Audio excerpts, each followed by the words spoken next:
let's do it. Your own. So I'm Wesley. I was involved kind of in helping get things set up and did the initial training about a year ago, so I'm trying to remember everything. But anyway, so my day job is I teach theater design and production at the Lovett School, and so yeah, teach 8th through 12th graders about, well, try and teach them the best I can about theater and stuff. But lighting is kind of my specialty, so that's what I like to do the most. So here's the deal. This console can do so much. It's basically a computer that's running the same software that much bigger consoles would be, and it's literally the same software that's running stuff on Broadway, that's running anything. It's the same software that I work with. We know how to turn it on. Yeah. That's good. Power button. Yeah. Got it right there. So the good news is that you've got a lot of power. The bad news is that with great power comes a lot of complexity. So I'm here to help the best that I can, but what I need to know is, like, you know, a lot of times people will be like, oh, well, I need you to show us how to do this. And it's like, well, what road do we want to go down? So, like, you know, I can start from the beginning and say, okay, well, you know, here's how the console thinks about all these things, but then you're like, then somebody will be like, okay, I just want to turn the lights on for the service. So you want to know what we want to know? Yes, that will help, and I Yeah, can do my best We to. don't do that much in traditional. Yeah. Okay, so that'll help. So Okay. I can answer a little bit of that. So one of the challenges that we have is that we are needing to kind of build out our team of folks who can help with lighting, which means we need to kind of create as simple a structure for them as possible. So choosing some cues or presets that we can easily have people navigate between, or creating those and setting those up is going to be something that will be valuable for our team. So I think for us, a lot of that is creating just kind of go-to lighting schemes that create certain moods. I think a lot of that is going to be done by color. Other things we want to do is we haven't really gotten the movers working to where we want them to be, so we'd like to do that. I don't know if this is related at all, but we haven't really used our third screen at all either, and we'd like to be able to know how to do that and be able to get different things on middle screen and outer screens. We also need to be able to have a little bit of versatility. We have kind of general, like, band and speaker presets, but there will be times when we have additional things that we want to be able to light. I know that David had gotten us kind of set up with some options for those little, what do we call those? Alcoves back there on the sides. We will Where the sometimes vents have, are for the H. yeah, you see where the vents are. We will sometimes have, like, prayer stations down there. And so for our live stream, we want to be able to kind of film those at some point, and then they need to be lit. But, like, we had choir last week, and that was different, and we just couldn't really figure out how to light them properly.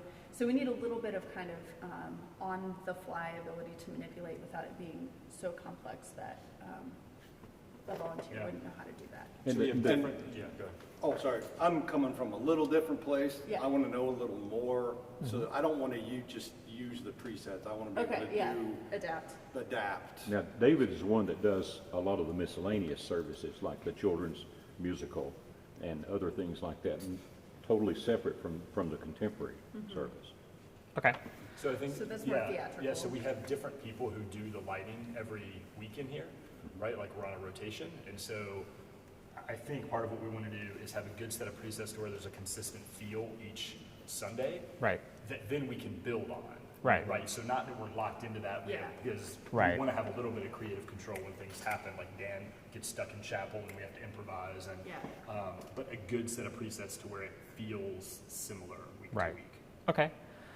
Okay. So I think what I'm getting from that is what I can do is, because kind of the other part to this is, like, well, I can explain you how to use this, but then I run into, like, oh, well, I need to also talk to you about like just lighting design in general. Right. And so I think what I can do is I can give you some general ideas about, just really basic, okay, let's start with this and then layer that on top. I can give you an idea of what you have and kind of how the rig in here was designed. That would be very helpful. And then I could just say like, oh, press this button, press that button, but I want to be able to empower you all to actually be able to use all the really nice stuff that you have. So I will go through and we'll say, okay, well, let's look at building a queue and figuring out how to make that stuff happen. And then we can do our best to go into I'd love to show moving light stuff, and so you can work on special stuff like that. And does that sound good? Perfect. Yeah, that sounds awesome. perfect. Thank you, Wesley. Okay, so every thing that I'd say just about lighting and design and kind of how to think about it is I'm going to think about the number one primary thing as a lighting designer is we got to be able to see people. So visibility is the primary thing. So when I'm thinking about visibility, I'm talking about front light, or some designers will call it face light, okay? So that's gonna come from all these coves out here. It's normally, in front of you at a 45-degree angle up is kind of our general rule, and that's pretty much what you've got here. So we've got a whole system of, so getting into the console, this is what comes up when you come on. This is what the console calls magic sheets. That's an old lighting term. That's why it's called magic sheets. A lot of this stuff sounds kind of funny, and you're like, why did it call that? It's like, well, it's a long story. But anyway, this is called a magic sheet. It used to be a piece of graph paper. Now it's a fancy thing you can click.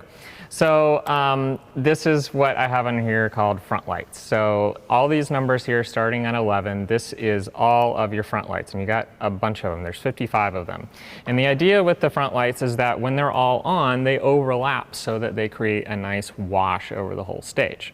So they are spotlights per se, but we have them arranged in such a way that when I pull them on, so when they come on, you can't see where one ends and the other begins. So when somebody's walking across stage, everything's nicely lit. Now we can narrow this down. I can take them out, and let's say I want someone kind of downstage just right of center right here. I can bring light up right there, okay? So they're physically arranged on the magic screen where they show up on stage? They are physically arranged on here, yes, roughly where they show up on stage. So that's why I have them arranged that way, okay?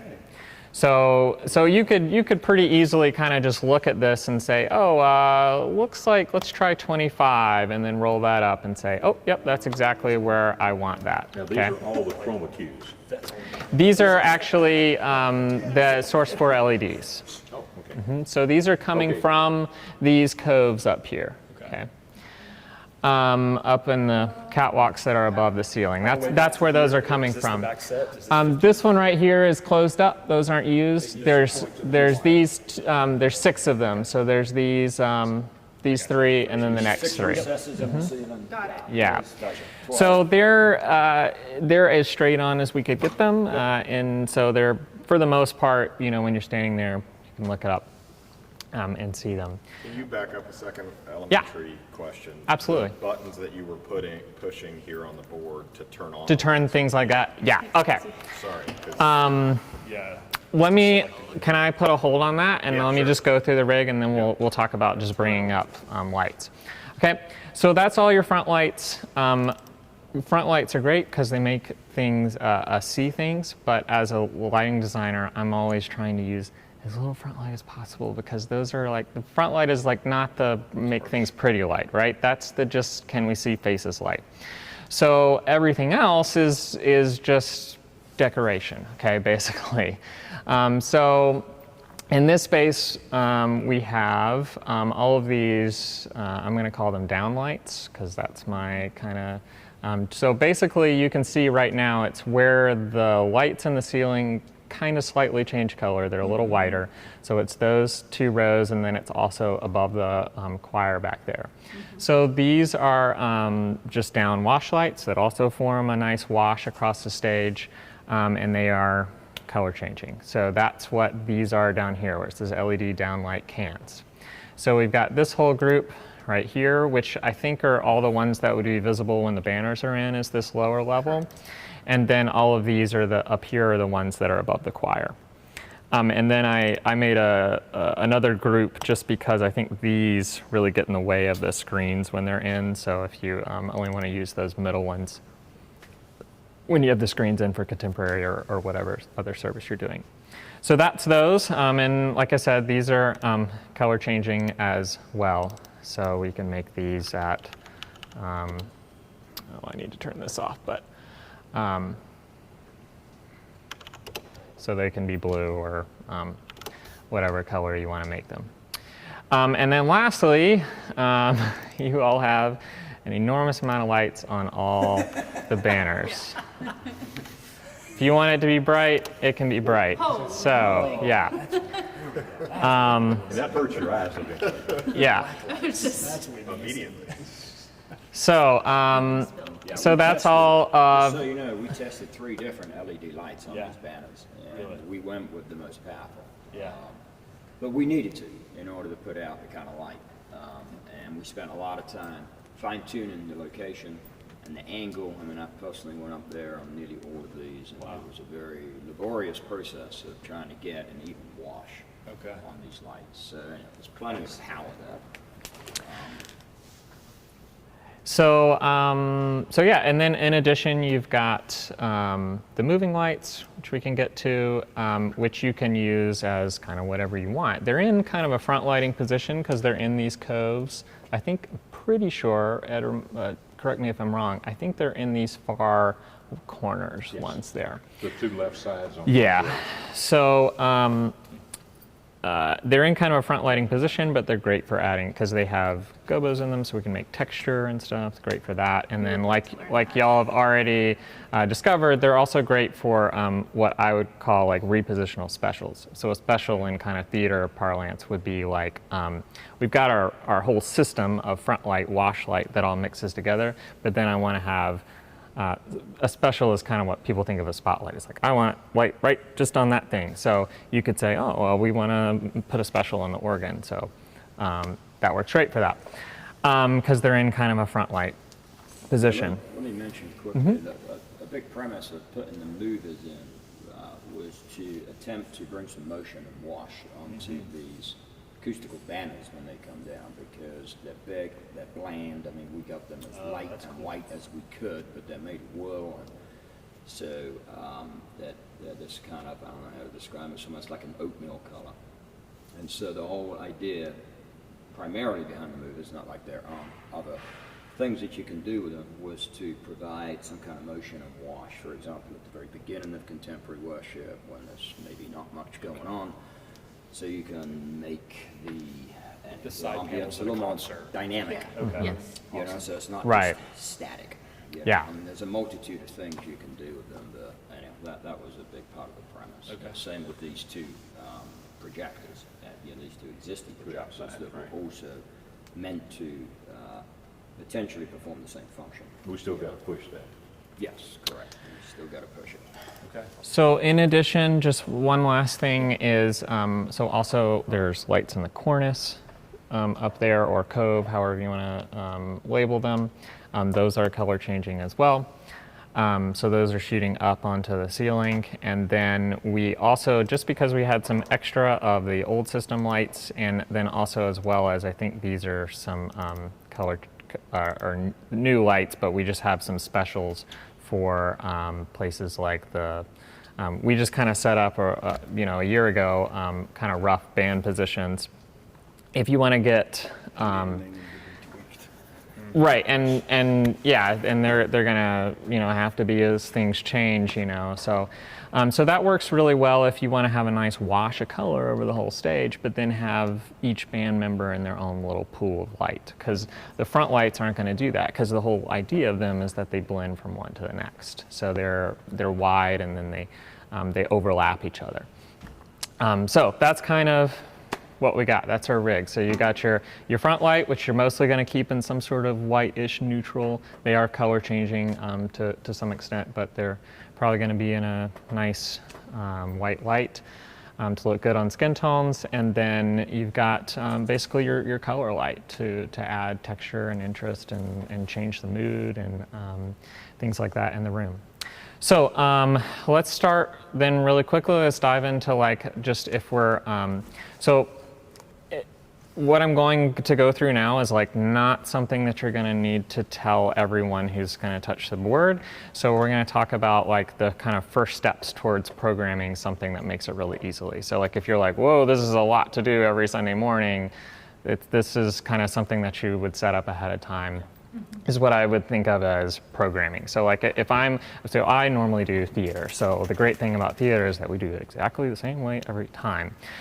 So we spend a lot of time in technical rehearsals beforehand programming and fingers flying. You know when you watch on TV and there's like someone's hacking a computer and they're like that and you're like, that never happens. Well, sometimes it looks like that when we're programming. So the whole idea of having all these keys seems really overwhelming, but it's there to empower someone to work as fast as possible. So it looks like it's not very user-friendly, and it's not, but it is for someone who kind of knows what they're doing. However, ETC got really popular as a console because the last console that y'all had was like the greatest selling thing of all time. It worked really well in education because it kind of had a really easy sentence structure way of programming. So this console works even more on it.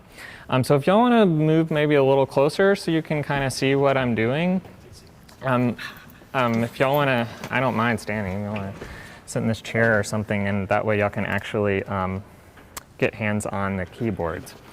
So, okay.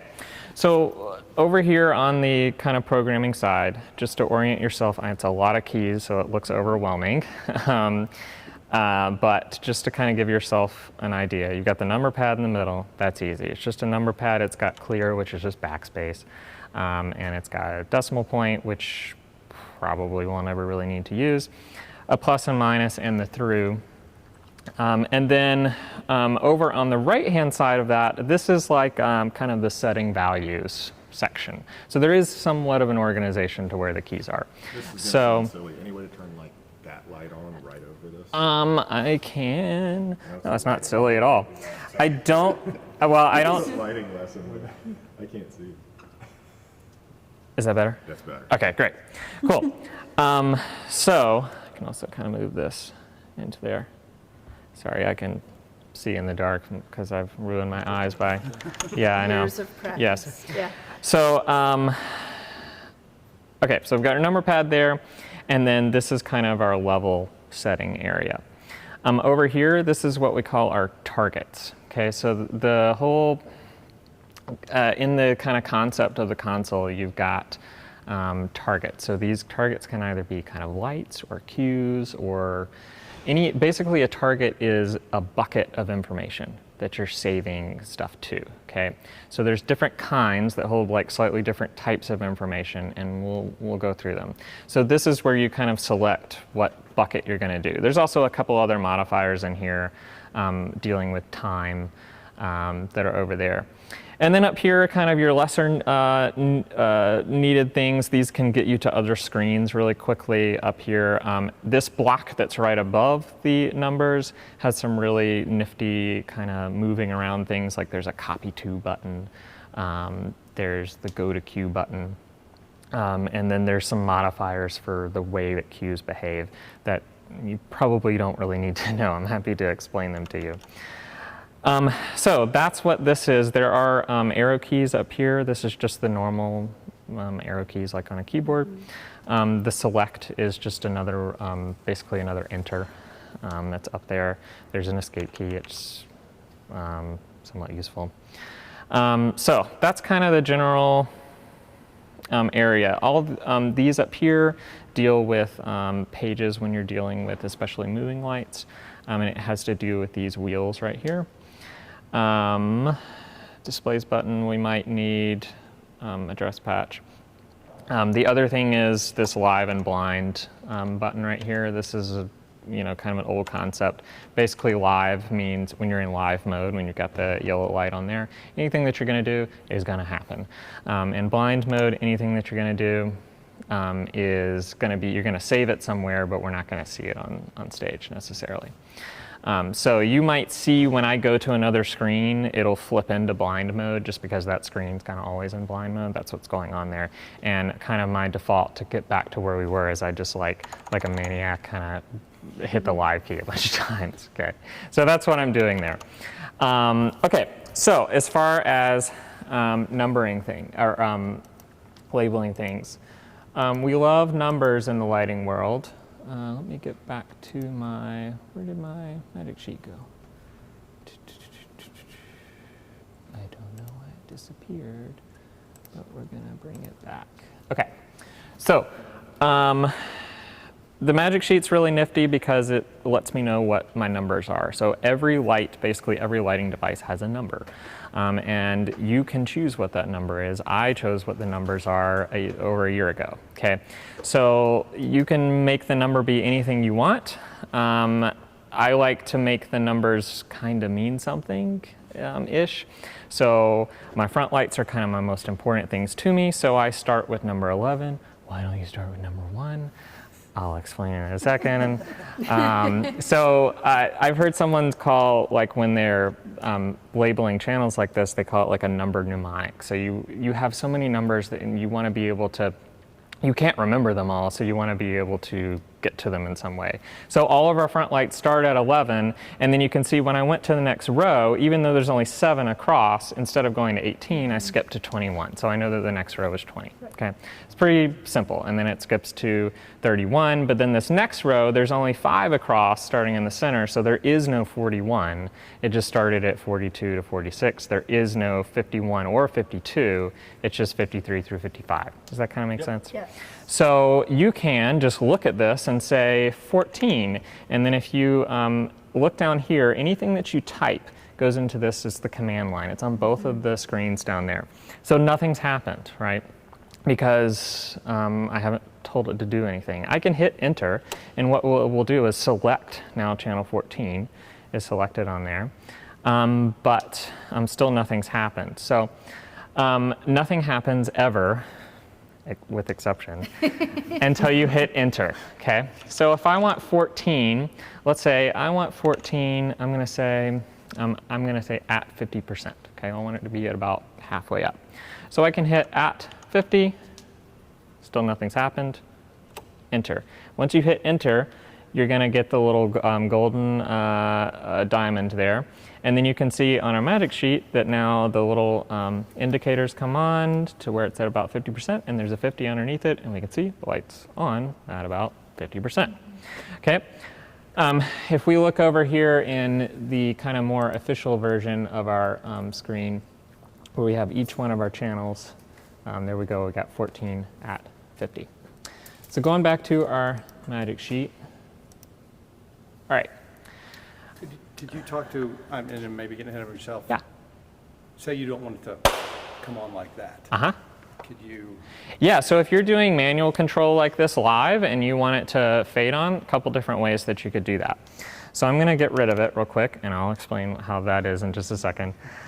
So let's say I want 14 to fade on, okay? So one way I could do it is just doing 14, this wheel right here, okay? So this is our intensity wheel. So anything that you select, so now it will, as soon as I move it, it will basically kind of hit enter and select that. So if I hit 14 and then I start to move this wheel, you can see I'm now wheeling it up from 0, okay? So you could, this is a really great way. The reason why they have this is as a lighting designer, the audience isn't seeing the screen, they're seeing the stage. So if I want to see the stage, I can just hit 14, and instead of having to look at my screens to say like, oh, what level, I can look up there and say, oh, I like that level, without having to look.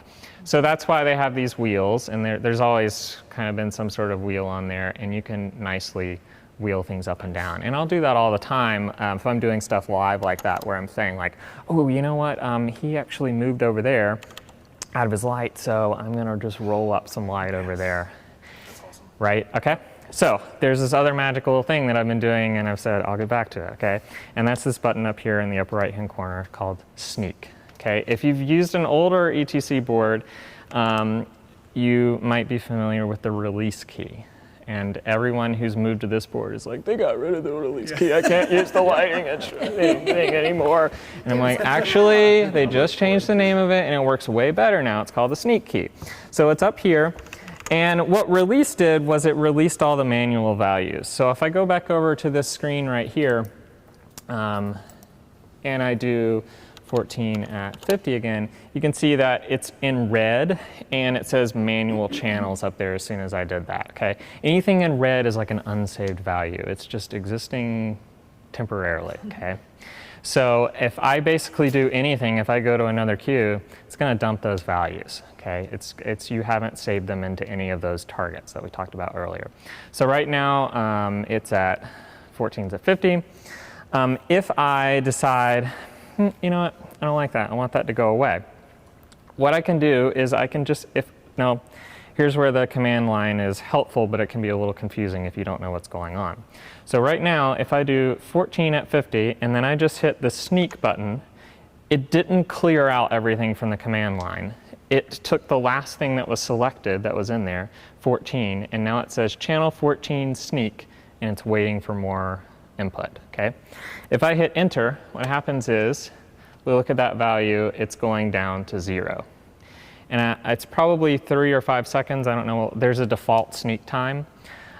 So when I'm programming show and I want to work really fast, I'll change that default sneak time to 0 so that it basically acts like the release key did, where it would just take out all the manual values. But then once I get into show mode, or pretty much all the time for you all, it's much more useful to have Sneak actually sneaks it. That's where it comes from. So it's great for when you mess up. It's also really great really great for me in the theater world is when we get in a dress rehearsal and I change something to appease the director, but then I want to sneak it back in. I do that during dress rehearsal, and so what you can do is you can modify the sneak time in real time without having to go into settings. So I can say, I do this all the time, 14 at 50 sneak time, which is down here, time, I don't know, 30. And it will, over the next 30 seconds, sneak it up to that level. Do you have to use the sneak to put a time with it? Yes. Okay. Yes. So and I sometimes forget this, and if you forget it, then it'll come up really quickly. Yeah, I've had sometimes I will do, sometimes I will forget to hit sneak before I hit time. It will be a little bit weird. So if you, so sneak works 2 ways. If I give a channel a value and then I hit sneak, it will bring it to that value. However, if I just hit sneak enter, it releases manual values. Now, does that mean it will always take it out?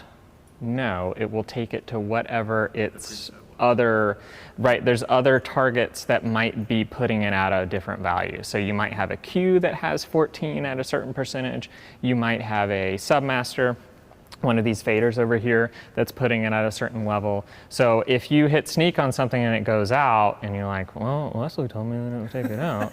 No, it's taking the manual value out, okay? So, so like if I had, let's bring up, which one of these? Yeah, so like if I have this sub up and it's putting 23 at 67, if I put 23 at 50, well now it's going to change it down to 50, but then when I hit sneak, it's going to rise back up to 67. Okay. So there's some of all those channels flashing right now. the ones that are flashing. That's what we were talking about earlier. They're putting. We'll get to it. I don't want to skip too far ahead. Okay. It's nothing's wrong. There's no, it's not the master alarm sounding or anything. Okay. So, one more thing about sneak before we go too much further. If you look at the command line right now, it says channel 23 sneak enter. Okay. So that means that only channel 3 was affected by that sneak command. However, if I build up a whole thing, so I say, oh, I want 14 at 30, and I want 15 at 50, and I want 19 at 100, which 100, so you all know, there's a button for full. It's right there.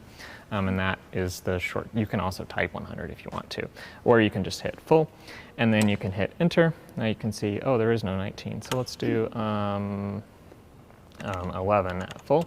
So I've got this whole look, and my last thing that I did was 11 at full. So if I just hit sneak enter right now, it's only going to sneak 11.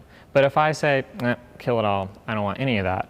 If I clear my command line, which you can do a couple different ways. If you have this big long command listed out, and you can do the maniac way, which is to go like this, which I do all the time.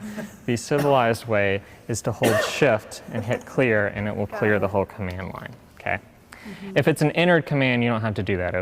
If it's entered, it'll just clear the whole command line. So now that I have nothing selected now, so if I hit sneak enter, it will now release all the values, okay?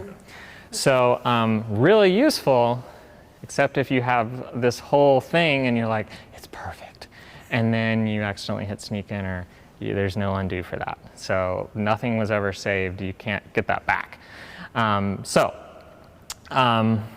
Setting sneak makes sense. Any questions about sneak?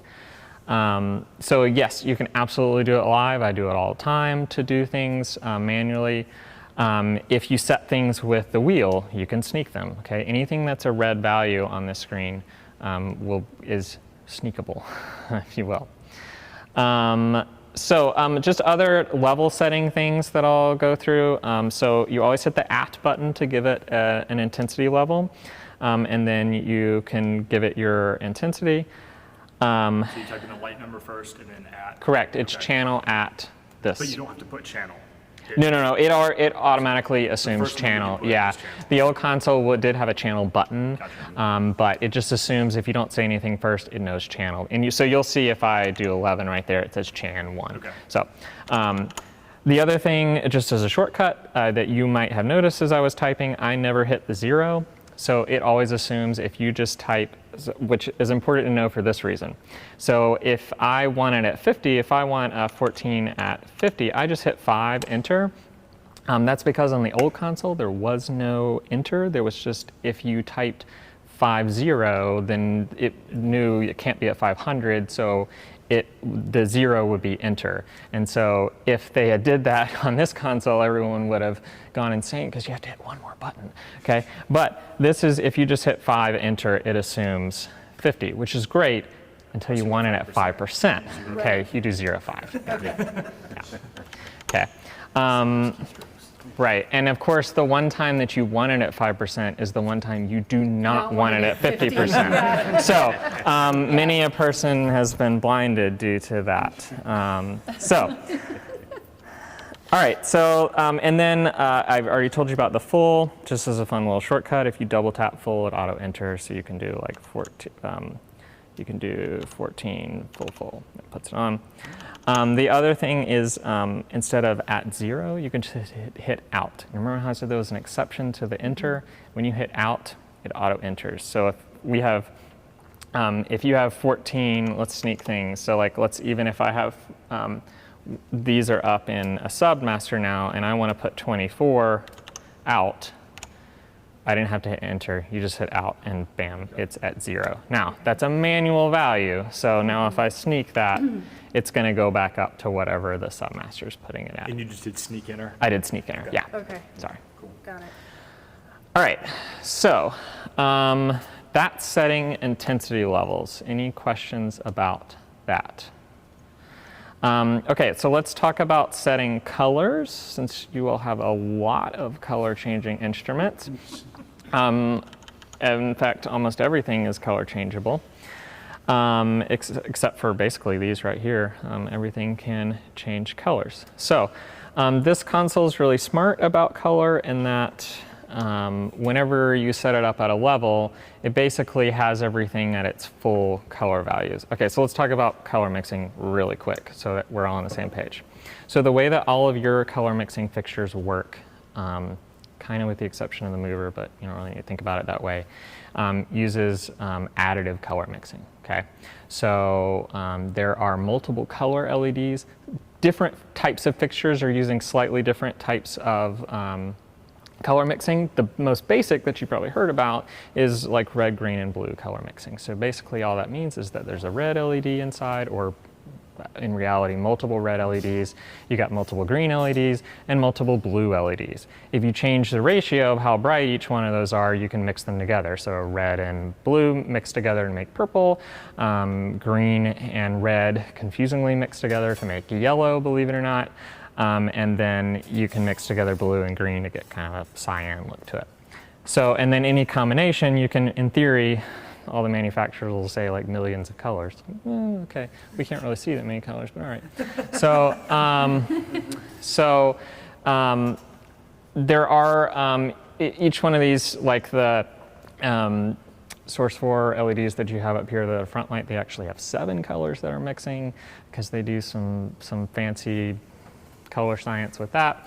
And then, so I think the ones on the banners are RGBA, so they have an amber LED that helps to get better yellows. The ones in the coves actually have a cool white and a warm white LED in addition to the RGB, so you can get better whites that way. It's just all different ways of color mixing. And you don't really need to worry about that too much because the console does a lot of the math and the thinking for you. Back in the old days, you had to kind of come up with your own recipes for, okay, I want this to be at this level, that looks about right. The other way, but the thing about it is that there's setting levels is easy. It can only be a number between 0 and 100. Setting colors, there's a couple different ways to skin that cat. So we can go through what those are. So let's bring up this kind of group right here, these downlights. We'll use those as our color that we can see. So I'm going to bring those up at full. So right now, I think because they were last in a queue, and that's why they're in this blue. Let me go to queue out, see if that helps. Yeah, okay. So now they are going to, let's put them back at full. Okay, and now they're nice and white. And the tile on the magic sheet will roughly give you an idea of what the color is. If it looks like it's orange on there and it looks like it's yellow in the house, that's just how colors are. It will do the best approximation that it can do. So don't rely on this. It's not necessarily going to be. Rely on what your eye actually sees out there. So these actually, when all of these LEDs are on, they actually make a decent, pretty white. A lot of times, especially older LED fixtures would make this awful magenta look when all the LEDs were on at full, but these are pretty nice. Okay, so ways to change colors. If you see me change colors using the keypad and you're like, what kind of magic did he do? That's because I'm crazy and I have memorized a lot of numbers of colors from theatrical swatch books, and there's a shortcut to do that, okay? Don't worry about doing that. So I kind of know the shorthand for that. I'm not even gonna like go into that because it's like, you don't need to memorize all that. So couple different ways to change colors. The most intuitive way is using the color picker, which is one of these tabs. You probably already noticed the way that all these screens work is that you can add tabs. So on this monitor, there's just one screen because we've chosen it to be that way. You can make it however you want it to be. On this one, we've got 3 screens. There's one on this half, one down here, and one down here. And each one of those screens has tabs.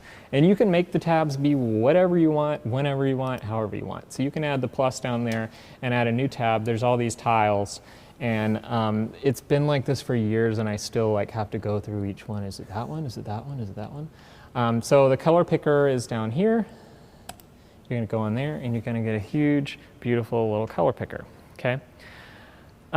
Because of the way that I've got it set up, it's actually going to take time. I'm going to turn that setting off because we're going to be looking at it change for a long time if I don't.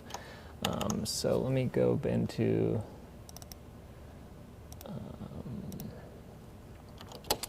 okay. Okay, so back to the color picker.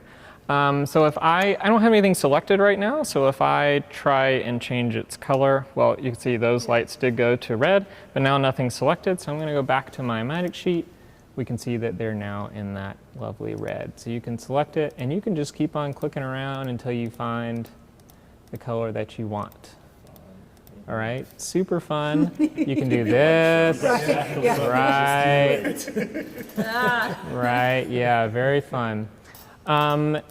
So, and there's some kind of weird shapes and triangles on here. So the triangle is kind of the range in which this fixture is able to produce. This weird curvy shape is, it's basically based on certain color systems. This is what the visible spectrum of light to humans is. So basically, stay in the triangle. Yeah. That's all you need to tell well, you can't go outside the triangle, yes. All right, so right there in the middle is going to be white, and I tend to prefer a kind of a warmer white. That's just a personal preference, but that's kind of matching the older tungsten lighting. So, okay. There are, also you can go in and pick buttons on here if you want through swatch books, but you don't need to worry about that so much. The other way to get to a color picker is using the ML control screen. So ML stands for moving light, but basically it just means any light that can do more than just turn on.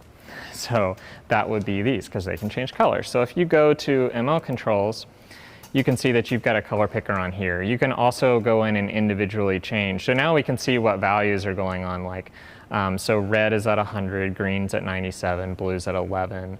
There's a white LED in these, and that's at 100%. So that's kind of the math that it's doing inside the computer. So color pickers are a really great way to do that. You can also change colors using these are color palettes that I set up over a year ago. So a color palette is one of those buckets that you can save information to. And a color palette will only save color information. So it won't change, it won't save the brightness of the light, anything like that. It'll only save that. So if we want to get to it, I'm not going to go into it now, but if we want to get to it, I can teach you about color palettes and saving that. It's a really great way when you're building a show to consistently go back and use the same colors.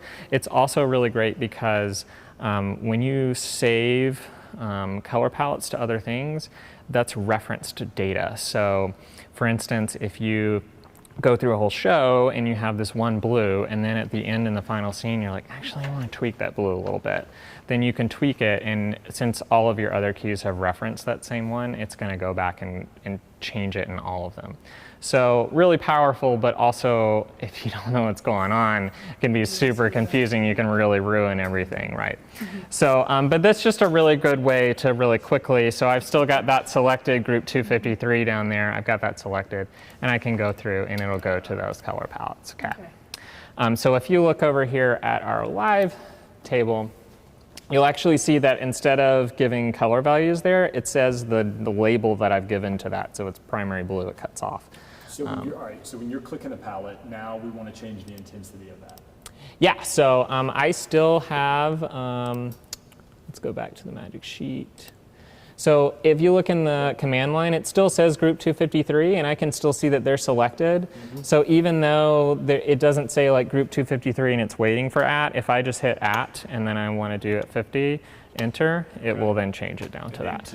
To get it, to do it manually, just start moving the wheel? Yeah, you could also just start moving the wheel right now. Yeah. Perfect. Okay. Yeah, absolutely. So as long as you see these highlighted either on this screen, Moving the wheel will change whatever is highlighted on that. you betcha. Gotcha. If there's nothing highlighted, the wheel is just a fun fidget spinner. Yeah. To select the lights, I know you've been selecting groups. You can select it individually. Yeah, okay. And I'm glad you said about groups because I totally skipped over that. So obviously, if I want to select all of these front lights, it'd be really painstaking to select each one. So I have groups. That's the other good way of, oh, here's the reason why I started at 11. there's no group 0. No, here, I'll explain. So if I want to, I have this first row of front lights, I have as group 10. So I always label the group as like the 10s that it's in. So if that's group 10, group 20, etc. So you can't make a group 0, so that's why I don't start with 1. And so it builds, whatever you click, you don't have to hold down. Yeah, okay, so that's the other thing. Just the way the magic sheet works is if you double click out in black space, it basically it clears your command line. You could also do shift clear and it would clear it. So it works exactly, it's very intuitive. If you want 11 to be there and then you decide you don't want 11, you click it again. It's just like selecting anything in PowerPoint or whatever. Same with the group. So if I hit the group, this is just a tile that's group 1, which is all of the front lights. And then if you hit that, actually with the group, it doesn't turn the group out, it'll hit group 1 again. So, but you can also, so you're building the command line. It's just another way of typing in the command line. So you can clear out there, and now you can see it's going backwards, okay? So it won't just, if you're building up a complex selection, just know that like if I do group 11, it won't highlight it because it doesn't know that you're finished typing the number yet. So now if I hit this plus button, which is like the and, it's now saying, okay, channel 11 and what else? You can also do nifty things like this. So if I want group 1, but I know I don't want 34 because we don't want to light that guy, you can do minus 34. And now it'll select that whole group minus 34. You could also, after you made the selection, so I could do that and then click on 34 and I'm not using it anymore. Yeah. And then you can even drag. So it's a big, it's literally like it's anything on the computer. Yeah. Yeah. So you can click on any of these. And then I did my best to kind of break down the groups even further. So I've got each row. This is just the choir. This is just the front, and then front contemporary, I think is what that stands for. And then the banners get really crazy, like that giant button selects all the banners, but then I have, each banner has 2 lights on it, so there's a group for that. There's, here's all the side stage banners, here's all the center stage banners. So it's, groups are just shorthands for you to be able to select things. Groups are not reference data, so if you select a group and then change the group, it's not going to change the way the queues look in any way. They're just literally, it's all about just selecting stuff. If you use the old console, groups had values assigned to them. Not this way at all. It's literally just about selecting. That's all groups do. So it's just selecting groups of channels. And channels, if I say channels, I just mean a light. That's all it is. That's just their shorthand for a device that it controls. All right, so that's changing colors. There are a couple other different ways to change colors. Those are the 2 most intuitive. So that's kind of what I would teach first. It's just going to that color picker. Can't be any more simple than that. So color data will sneak the same way that intensity data does. So if I put these on at full, and then I want to go over to the color picker and pick a nice blue. Going back over to the magic sheet, if I then sneak that, you'll notice that it goes white as they go out. Do you see that? Yeah. So what's happening is, if we go over to our live summary, actually let's do live table. Okay, so this is showing you all the values. So here with these groups, you can see that right now, red, green, blue, and white are at 100%. Now, we're giving them 100%, but then we're saying, but be out, okay? So you kind of have to think about, even though these lights are off, they're in a color. That's the way the console thinks about it. And that's a holdover from the old days when the light was off, but there was a physical piece of media that would be mechanically changed, okay? Right. So right now, they're in basically white, even though they're off. If I put them on at full, we can see that they're on at white. But then let's change them to a color. I'm going to use my shorthand. You don't have to worry about this. But now I'm not going to do that because then you can't see the values. So we're going to say at full, this group. And then let me put them in a color. Okay, so now you can see there's 0, 3, 100, and 6. When I hit sneak, since these are red values, they're going to sneak as well. They're all going to go up to 100. So that's why this is not a great way to kind of do, you want to kind of have you, when you start to build up tons and tons of manual values, that's where it gets hard to control live. That's where you start, you're spinning a lot of plates. There are ways where I could say only sneak the intensity, but it's like, I don't want to go through and tell you all these modifiers, because I'd rather go ahead and start teaching you how to record stuff and get to that. All right, so we can see them sneaking up to 100. You also notice just a concept I'll try my best to explain real quick, because it'll really help us when we get to recording things. When these went down to being what we call out, it doesn't say 0 there under intensity. There's just no value, okay? So I can put 253 at 0, and now there's a manual value of 0 in there, okay? Because the console really thinks, this is so hard to teach 8th graders about, but I think I'll pick up on it a little bit better. There's a difference between 0 and null. So null is like nothing, and 0 is, there's a command to take it to 0. So kind of the way to think about that is if you go back to the way early days where everything is manual, and you have 12 faders for a stagehand to move, you can give them a null command, which is to tell them nothing, and the stagehand will sit there. Or you can say, take channel 2 to 0, and they will take channel 2 to 0, whether it's at 0 or not. So that will, I know that sounds really simple and obvious, but it really is important when we start getting into recording targets.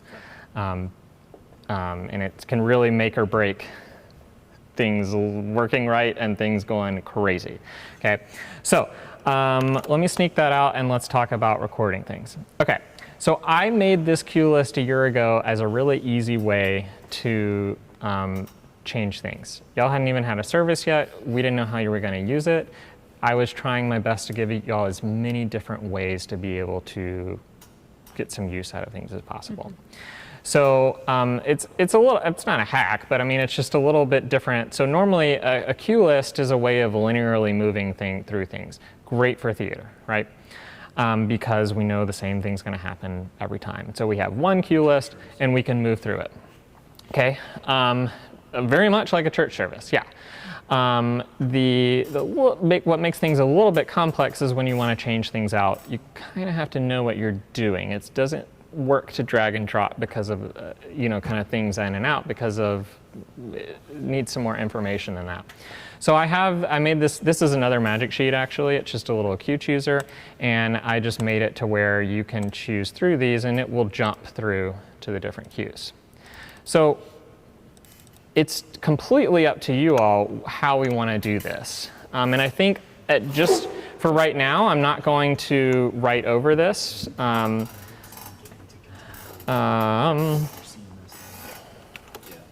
not going to write over this. I'm going to create, actually, you know what I can do is just make a new show file right now so we don't go away.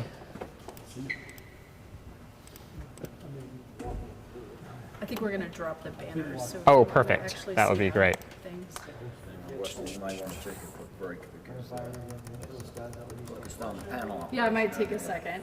Oh, okay. Well, give me just a second and I will Yeah. Take your time. do this. They shouldn't be. They might be actually. Yeah, We got upstairs. well, you don't have to drop them all the way down. Yeah, that's great. I mean, you can just. True, yeah. we'll start- That would be good enough. Yeah, only do them halfway because the organist definitely out too far. Yeah, there's, yeah, I can tell. And the altar table probably is. Yep.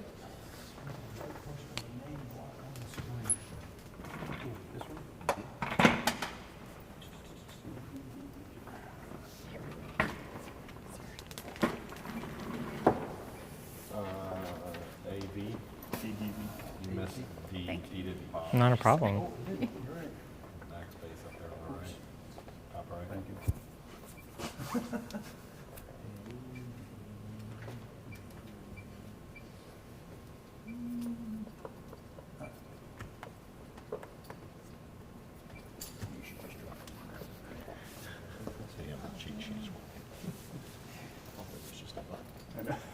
Right. Yeah, all we needed was an up and a down, and we got to log into this thing.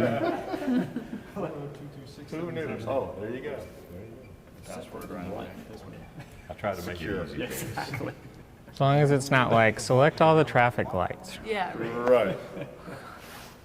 And then touch home. The home one on the left.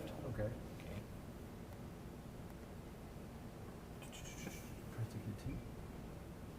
Log in. No, no, no. Oh, no. You That already wasn't on did the that. cheat sheet. Yeah.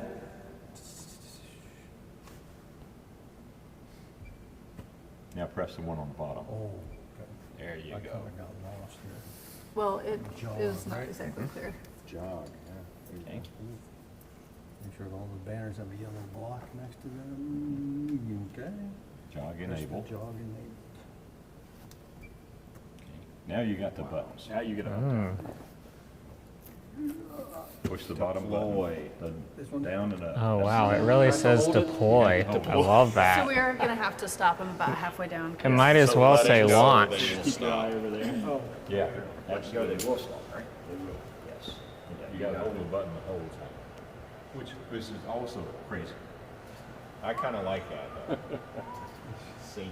Wait, so there are more shades over But you here? can, So these are the lighting shades. Well, yeah, but the other, okay. No, we don't have. Yeah, these are the acoustical shades. but you can't preset You can preset, but you still have to So hold how the do we button. drop the lighting rings in all the time. it? It's separate? It's that now there, yeah. Okay, that's shade. Never touch the middle button. Can I Left touch that? side, yeah, go. Yeah, those will lock. Is that the left side, maybe so? They're going down. Yeah, they're going Yeah, down. See? yeah. Oh. So those do go down automatically. I guess. Yeah, that's probably, that's enough to do what That's we the need to do. old stuff. Does one of them Okay, work? so then, You just push the button. so then you're done there at that point. Yes. Yeah, you can stop them. Now we get more of the feel of Back, it. you just- Store would yeah, be. Stick them up.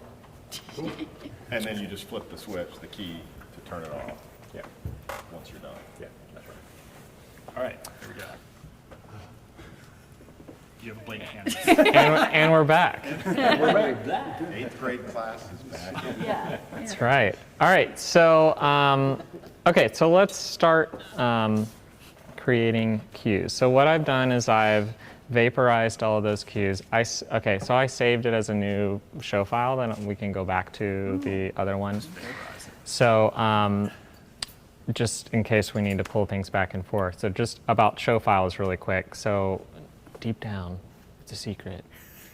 This is Windows, okay? So, so deep down underneath here, it looks a little different, but it's just a normal file system, just like you would save on any computer. So if we go into this little drawer down here, they used to call this central information area. I don't think they call it that anymore. But anyway, so this, you can also get to it by hitting this displays key over here. We'll bring it up. And you got your browser. So basically, you can, it's just a little tree. You can go down to File. I like to use the arrow keys to navigate this.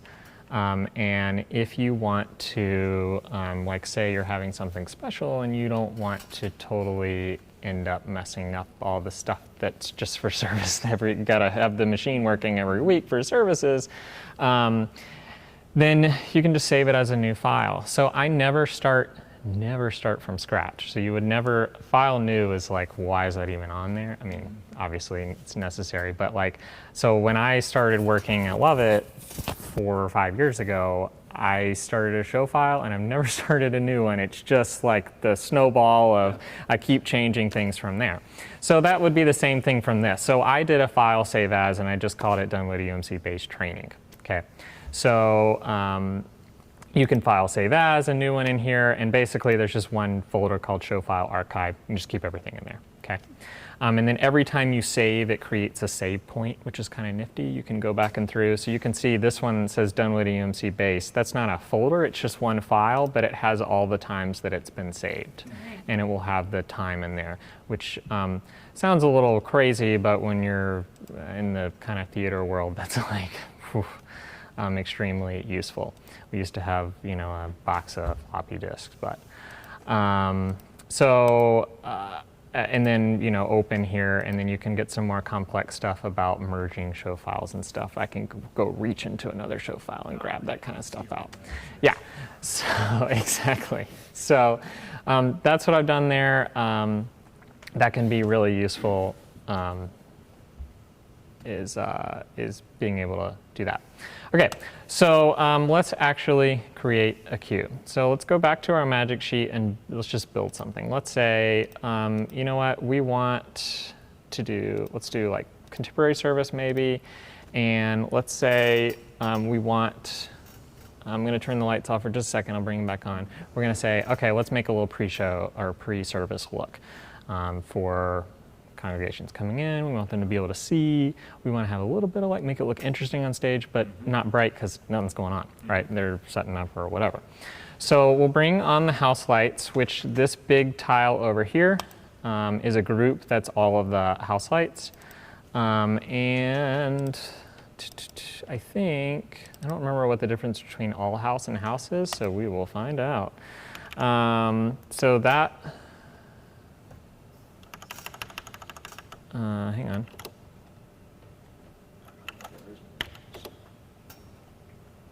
Wait, did you all just, no?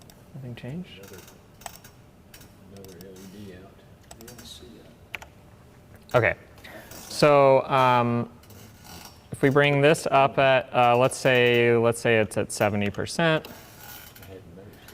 and then let's just bring some kind of lights onto the stage area. So I'm going to hit this down contemporary. I'm going to pop them up at full white for now. And then let's say I want a nice blue, because that's always nice. So I'll go over to ML controls or the color picker, put them down in that blue. And then let's get the banners in this. So we'll go back to Magic Sheet. I'm going to do all banners, put them on at full, be blinded. And then put them on, go back to the color picker. Let's say let's have them in a blue. And then let's definitely, that's a little, there we go, that's a little better. And then let's definitely bring those levels down. Go back to my magic sheet, select all banners. Let's start them at 30%. Even that's pretty bright. Let's do 20%, okay? That's where your 05, 07 starts to get helpful, okay? All right, so, not amazing, not complicated, but we're just, for now, we're going to say this is our pre-show look, okay? So let's say we want to make this super simple so that someone can just hit the go, what we call the go button.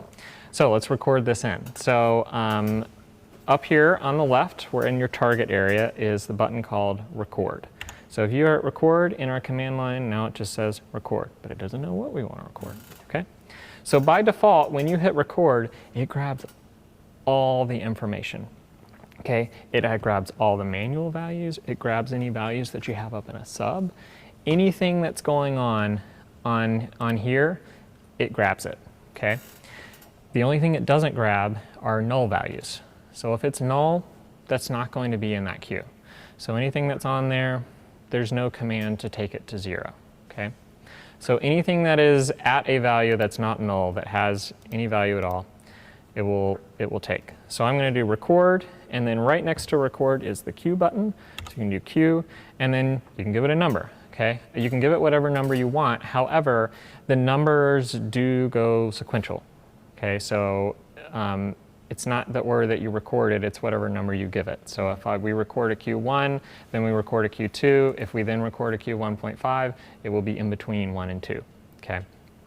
There's certain systems where the number is just a name, basically, so it doesn't really matter, but that will insert it in between. Could we do that? Could we make it instead of 1, it could be... Yeah, in fact, all of my pre-show queues, in my weird world, I always make Q 0.3. That's crazy, why do you make it 0.3? Well, because we take house to half at the beginning of the show to let the audience know that it's time, that's 0.5. And then there's a 0.9, which is like a blackout, and then 1 is the actual first cue of the show. That's just how my queues always work. So you can make them be whatever number you want. You can go up to hundreds place. So you can make a queues 0.01. Okay. So in between each queue, you can have 100 queues. Okay. We're just going to do Q1 because it really bothers people to not have starting at Q1, trust me. So we're going to do record Q1. And then at this point, we can also make some changes to Q1. So we can give Q1 a time, we can give Q1 a label, but we can also do that later as well. I'll explain time in just a second. For now, we're just going to say record Q1, enter, and we'll see what happens. So now over on our queue list, again, this is kind of a name obfuscation thing. This tab says PSD list 1. PSD is playback status display. It's your queue list. That's what's going on over here. So Q1, and it's list 1 because you can have multiple lists if you really want to. Obviously gets more complicated. So we've got a couple different columns, and I actually have most of the columns turned off because there's a lot of columns that can give you a lot of detail, and I had turned these off because it just makes it a lot more simple. So now where you can see it says INT up, INT down, and then it has a 5. That stands for intensity up and intensity down. But there's only one number. This is 2 columns, there's only one number. We'll get into why there's 2 times there, but it's probably not something you'll deal with. And then there's a color time, and then there's a space for a label, but we didn't give it a label, okay? All right, so let's say at the very beginning, we've got maybe announcements or something coming up. So let's bring up 24 for whoever's coming up to do the announcements. Again, not beautiful, but we're just going to make it happen right now, and we're going to record that as Q2. Now it will assume if I just hit record Q enter. Oh, sorry, it actually defaulted to 1. Okay, so never mind. We'll do record Q2. Oh, that's right. You can do record Q next, and it will assume that. If you don't feel like counting, it will do that. So now you can see we have Q2. And since that light is still up, we're now in Q2. So if we want to go to Q1, we're going to use our master playback faders here. Now these faders, always keep them up. They do have a purpose, but for the most part, for everything that you're going to do, always keep them up. This is another kind of